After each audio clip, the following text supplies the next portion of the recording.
गुन्हेगारांना उमेदवारी तुम्ही दिली असा आरोप होतोय खरं तर. आली नाही थेट एबी फॉर्म शेवटच्या क्षणी अशा पद्धतीने एक सगळं दिसलं मिनिट, सर. असं नाहीये. आपण नेहमी तसं म्हणतात. तुम्ही आजपर्यंतच्या सगळ्या निवडणुका आठवा.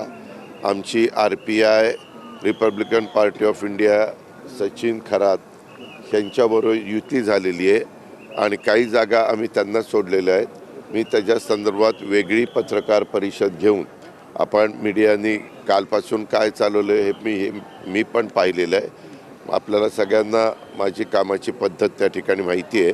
परंतु ज्यांच्याबरोबर आम्ही युती करतो त्यांना काही जागा सोडल्यानंतर त्यांनी तिथं त्या जागा कुणाला द्याव्यात, काय द्याव्यात, कारण आम्ही तुम्ही पत्रकार मित्रांनी पण बघितलं शेवटच्या क्षणापर्यंत 3 वाजेपर्यंत हा एबी फॉर्म घेऊन जायचा, तो एबी फॉर्म घेऊन जायचा, ह्याला नाकारलं जायचं, त्याला नाकारलं की तो दुसरीकडे जायचा. एवढं सगळं गोंधळाचं वातावरण त्यावेळेस निर्माण झालेलं होतं.